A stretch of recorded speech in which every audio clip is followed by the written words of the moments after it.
প্রিয় ভাইরা, আমাদের অতীত অনেক কঠিন, আমাদের আগামী কিন্তু আরো কঠিন হতে পারে।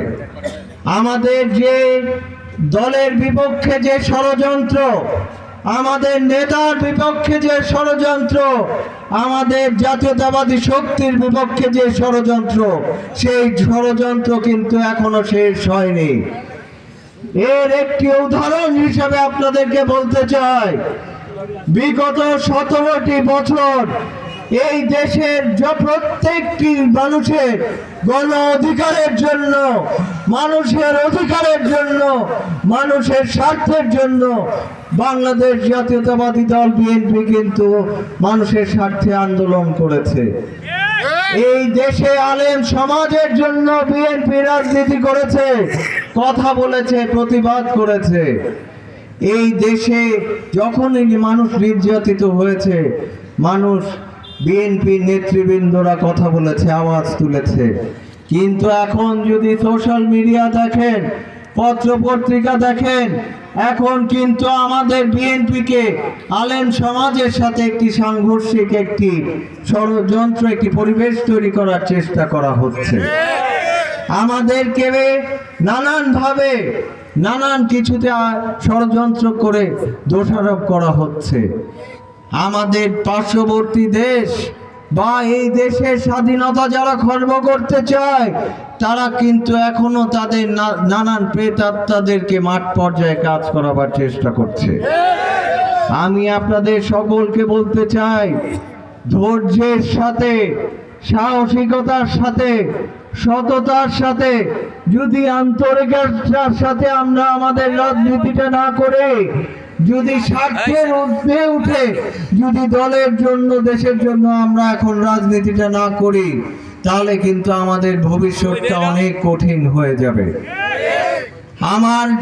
আপনারা সকলে জানেন, আমি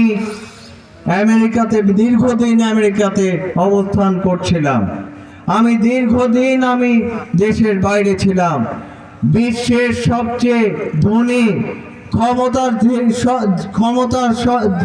অনেক ক্ষমতার অধিকারী, প্রযুক্তির দিকে যেই দেশ এগিয়ে আছে, সেই দেশটির নাম হচ্ছে ইউনাইটেড স্টেটস অফ আমেরিকা। সেই দেশে আমি ব্যবসা করি। বর্তমানে আমার সন্তানেরা ওখানে পড়াশোনা করে। আমি যদি চেতাম, স্বার্থপর হয়ে, নিজের ভালো মনে করে, নিজের আরাম বেছে নিয়ে আমি কিন্তু সেই দেশেই রয়ে যেতে পারতাম, আপনাদের মাঝে আসতাম না। আমি এই দেশের মানুষের অধিকারের জন্য কাজ করার চেষ্টা করতাম না। কিন্তু আমার বাবা আমাকে যে নির্দেশ দিয়ে গেছে, আমার বাবা যে মানুষকে ভালোবেসে গেছেন, আমার বাবা যে মানুষের সাথে নিজের চলার জীবনে হাত ধরে গেছেন, যাদের সাথে হাত মিলিয়ে গেছেন, সেই মানুষদেরকে বিপদে রেখে আমি নিজে আরামে থাকতে চাই নাই। আমার বাবাকে আমি জীবনে যত সফলই হই না কেন, যত কিছুই অর্জন করি না কেন, যতই ধনী হই না কেন, আমি কি আর আমার বাবাকে ফিরে পাবো? কিন্তু আমি আমার বাবার এই যে প্রিয় মানুষদের, যাদেরকে নিয়ে উনি দীর্ঘদিন ওনার জীবন কাটিয়েছেন, দীর্ঘদিন ওনার সময় কাটিয়েছেন, ওনার জীবন কাটিয়েছেন, আমি যখন আপনাদের মাঝে আসি, আমি যখন এই মুরব্বীদের সাথে কথা বলি, আমি যখন আমার প্রিয় ভাইদের, আমার মুরব্বীদের সাথে আমার হাতটা মিলাই, আমি যখন ওনাদেরকে ভালোবাসার সাথে বুকে জড়িয়ে ধরি, তখন কিন্তু অনেক সময় আমার মনে হয় হয়তোবা এই হাতটিতে, এই বুকটিতে আমার বাবাও জড়িয়ে ধরেছিলেন। আমি আপনাদের মাঝে, আপনাদের আন্তরিকতার মাঝে আমি এখনো আমার বাবাকে খুঁজে বেড়াই। আমার বাবার স্বপ্ন ছিল এই এলাকার মানুষকে আরো উন্নত জীবন দেওয়ার, এই এলাকার মানুষকে একটি সুষ্ঠু পরিবেশ দেওয়ার, এই এলাকার মুরব্বীদেরকে একটি সম্মানের সাথে পরিবেশ দিয়ে জীবন যাপন করার পরিবেশ দেওয়ার। আমি আমার সেই বাবার সেই স্বপ্নকেই তাড়া করছি। আমার বাবার যেই দলে আদর্শিত ছিলেন, আমার বাবা যেই আদর্শকে ধারণ করে রাজনীতি করেছেন, সেই আদর্শকে আমি আমার বুকে নিয়েই কিন্তু আপনাদের মাঝে আজকে এসেছি। আমি আপনাদের সকলের কাছে দোয়া চাই, সহযোগিতা চাই, আন্তরিকতা চাই। আমি কারো উপর প্রতিহিংসাতে বিশ্বাস করি না, কারো মাথায় আঘাত করে কাজ করতে বিশ্বাস করি না, কাউকে জেলে পাঠিয়ে আমি রাজনীতি করতে বিশ্বাস করি না। বর্তমানে নান্দাইল উপজেলার পর্যায়ে যে সকল ব্যক্তিরা নেতৃত্ব দিচ্ছেন, যারা আগামীতে নেতৃত্ব দেওয়ার জন্য নিজেদের প্রার্থিতা ঘোষণা করেছেন, আমি কিন্তু বয়সের দিক দিয়ে হয়তো বা সবচেয়ে কনিষ্ঠ। আমার বাবা ছিলেন সবচেয়ে প্রবীণ, আমি হচ্ছি সবচেয়ে নবীন। তো আমার অভিজ্ঞতা কিন্তু আমার মাঝে সীমাবদ্ধ না। আমি কিন্তু দীর্ঘদিন আমার বাবার পাশে থেকে আমার বাবার শিক্ষায় শিক্ষিত হয়েছি। আমি কিন্তু আমার বাবার শিক্ষা নিজের মাঝে ধারণ করে কাজ করা শিখেছি। আমার বাবা কখনো বিশ্বাস করতেন না এইখানে প্রতিপক্ষের উপর মামলা দিয়ে হামলা দিয়ে রাজনীতি করা।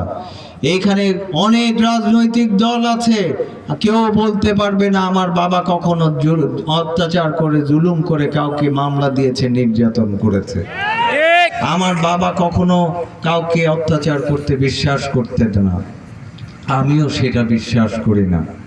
আজকে অনেকে, আমি আপনাদেরকে বলে যেতে চাই, একটি ইঙ্গিত দিয়ে যেতে চাই, অতীতে যারা বিএনপির রাজনীতি করেছেন, অনেকে আমার বাবার অনেক দিন জাতীয়তাবাদী রাজনীতি করেছেন, কিন্তু নানান লোভ লালসা সামলাতে পারেননি। অনেকে মানুষের টিন চুরি করেছেন, অনেকে গম চুরি করেছেন, অনেকে শীতার্থ মানুষের কম্বল চুরি করেছেন। ওনারা যখন অপরাধ করেছেন, আমার বাবা কিন্তু নিজের দলের মানুষের অপরাধকে পর্যন্ত উনি সহ্য করেননি। আমার বাবা কিন্তু অপরাধী যেই দলেরই হোক, সেই অপরাধের উনি ন্যায্য বিচার করেছেন। আমি সেইভাবে বলতে চাই, যারা ভিন্ন রাজনীতি করেন, যারা বিরোধী দলের রাজনীতি করেন, আমি আপনাদেরকে সতর্ক করে বলে যেতে চাই, আপনারা অনেক করেছেন, এই দেশের মানুষকে অনেক অত্যাচার করেছেন, অনেক কষ্ট দিয়েছেন। আর আমাদের ধৈর্যের পরীক্ষা নেবেন না, আর আমাদেরকে ধৈর্যের পরীক্ষা নিয়ে দেখবেন না। আপনারা যতটা অপরাধ করেছেন, আপনাদের শাস্তি ঠিক ততটাই হবে। আমরা আপনাদের সাথেও অন্যায় করব না, আমরা সেই শিক্ষায় শিক্ষিত। কিন্তু আজকে আমাদের নেতা জনাব তারেক রহমান, যার পরিবারকে বিগত স্বৈরাচার সরকার তছনছ করে রেখে গেছে, যে তারেক রহমানকে শারীরিকভাবে নির্যাতন করেছে, যে নেত্রীকে চিকিৎসা থেকে বঞ্চিত করা হয়েছে, সেই পরিবারের একটি সদস্য, আমার নেতার সন্তান, আমার নেতার প্রিয় শহীদ রাষ্ট্রপতি জিয়া রহমান সাহেবের সন্তান মরহুম আরাফাত রহমান কোকো সাহেব পর্যন্ত ইন্তেকাল করেছে। আমার নেত্রীকে তারা বাড়ি ছাড়া করেছে। আজকে নানান অত্যাচারের পরেও আমাদের যেই নেতার আদর্শে আমরা রাজনীতি করি, আমরা যেই নেতার নির্দেশে রাজনীতি করি, জনাব তারেক রহমান বলেছেন, আমি প্রতিশোধ নিতে চাই না, আমি কারো প্রতি আমার কোনো প্রতিশোধ বা প্রতিহিংসার মানসিকতা নাই। আমি চাই এই দেশের মানুষ এই 31 দফার মাধ্যমে একটি উন্নত জীবন পাক। যেই জিনিসগুলোর থেকে এই স্বৈরাচার সরকার এই দেশের মানুষকে বঞ্চিত করেছিল, আমি এই দেশের মানুষকে সেই সকল জিনিস, সেই সকল অধিকার ফিরিয়ে দিতে চাই। আমি যদি এই মানুষকে তার অধিকার ফিরিয়ে দিতে পারি, তাহলেই মনে হবে যে আমি আমার উপর যারা অত্যাচার করেছে তাদের থেকে আমি আমার প্রতিশোধ নিয়েছি। এত সুন্দর মন মানসিকতা, এত উদার মন মানসিকতার বক্তব্য যখন শুনি, তখন রাজনীতি এবং এই মাঠ পর্যায়ে এসে সকলের মাঝে এই নেতার বার্তা পৌঁছে দিতে আমাদের সকলেরই মনে ডাক দেয়, সকলেরই ইচ্ছা হয়। সেই তারই অংশ হিসেবে আজকের এই আয়োজন। আমি আমার বক্তব্য অনেক বেশি দীর্ঘায়িত করব না, আমি সংক্ষেপে 2-4টি কথা বলতে চাই। এই 31 দফার মাধ্যমে আপনাদের সকল অধিকার প্রতিষ্ঠিত হবে এই 31 দফার মাধ্যমে। আপনাদের ভোটের অধিকার নির্ধারিত হবে এবং এই 31 দফার মাধ্যমে এই দেশে যেন কখনো আগামীতে কখনো কোনো স্বৈরাচার হতে না পারে, কেউ যেন মানুষের সাথে স্বৈরাচারী আচরণ করতে না পারে, আপনাদের সন্তানরা যেন ন্যায্য অধিকার পায়, সকল ধর্ম বর্ণের মানুষ যেন তার অধিকার পায়, সেই সব কিছুর প্রতিফলন হচ্ছে এই 31 দফার মাধ্যমে। আমি এখানে আমাদের সংগঠনের উদ্যোগে এই 31 দফার সকল বিস্তারিত আমরা একটি লিফলেট আকারে আপনাদের সকলের কাছে পৌঁছে দেওয়ার জন্য সাথে করে নিয়ে এসেছি। আমাদের এই অনুষ্ঠানে বক্তব্য শেষে আমি স্থানীয় নেতৃবৃন্দকে অনুরোধ করব যে আপনারা এই 31 দফার বার্তাগুলি উপস্থিত সকলকে এবং সম্মানিত এলাকাবাসীকে আপনারা দয়া করে পৌঁছে দেবেন। আমি আপনাদেরকে সর্বোপরি বলতে চাই, এই নান্দাইলের রাজনীতির একটি বিখ্যাত কথা হয়েছিল বর্তমান অতীতে, একটি উক্তি অনেক বড় বিখ্যাত হয়েছিল যে খালি আই সুইন আর গেসুইন। একজন বলেছিলেন আই সুইন আর গেসুইন। তা আমি বলতে চাই, আমি নাসের খান চৌধুরী, আপনাদের প্রিয় নেতা খুররম খান চৌধুরীর সন্তান।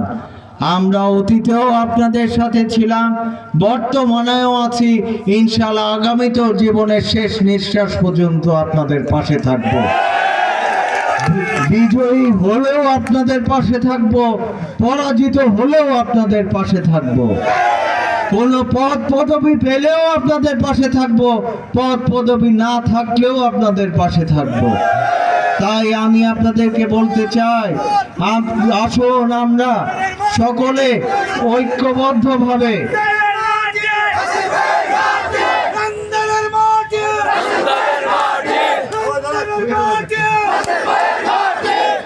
তাই আমি আপনাদেরকে আহ্বান করতে চাই, এখানে মুরব্বীদের কাছে আমি দোয়া চাই, সমর্থন চাই, পরামর্শ চাই, যেন আমি আপনাদের সকলকে সাথে নিয়ে, আমার ভাইদেরকে সাথে নিয়ে আমাদের এই দলকে আরো সুসংগঠিত করতে পারি, এই দলকে আরো যেন সুশৃঙ্খলভাবে আগামীতে পরিচালনা করতে পারি, সেই আহ্বান রাখতে চাই। এবং আগামী সম্মান দেওয়া এবং নেওয়ার মালিক আল্লাহ। আমার ভাগ্যে কি আছে আমি জানি না, আমার ভাগ্যে কি ঘটবে তাও আমি জানি না, কিন্তু আপনারা আমার জন্য এই শুধু এতটুকুনি দোয়া করবেন যে আপনাদের প্রিয় নেতার সন্তান আমি আপনাদের কারো সন্তান তুল্য, কারো ভাই তুল্য, কারো বড় ভাই তুল্য। আপনারা আমার জন্য শুধু এতটুকুনি দোয়া করবেন যে সত্যের পথে, হক হালালের পক্ষে থেকে যতটা ন্যায্যভাবে আল্লাহ আমার জন্য নির্ধারিত রেখেছেন ততটাই যেন পাই, অন্যায়ভাবে কোনো কিছু হাসিল করার, মিথ্যার আশ্রয় নিয়ে প্রতারণা করে, মানুষের সাথে প্রতারণা করে কোনো কিছু আমি অর্জন করতে চাই না। আমি আমার বক্তব্যে আর বেশি দীর্ঘায়িত করব না। আপনারা সকলে এই সভাকে দীর্ঘক্ষণ সময় দিয়ে সফল করেছেন, আমাদের কথা শুনেছেন। ইনশাল্লাহ আগামীতে আরো সুন্দর পরিবেশে আপনাদের ইউনিয়নে আমি আবারও আসব, আপনাদের এলাকাবাসীর সাথে আরো সুন্দর পরিবেশে কথা বলার সুযোগ পাবো, এই আশা ব্যক্ত করে আপনাদেরকে এই দলের পক্ষে, এই মানুষের পক্ষে, নান্দাইলের মানুষের পক্ষে কাজ করার আহ্বান জানিয়ে আজকের মতো এখানেই বিদায় নিচ্ছি। বাংলাদেশ জাতীয়তাবাদী দল জিন্দাবাদ। শহীদ রাষ্ট্রপতি জিয়া রহমান অমর হোক। দেশ নেত্রী বেগম খালেদা জিয়া জিন্দাবাদ। তারুণ্যের অহংকার জনাব তারেক রহমান জিন্দাবাদ। নান্দাইলবাসী জিন্দাবাদ। আসসালামু আলাইকুম।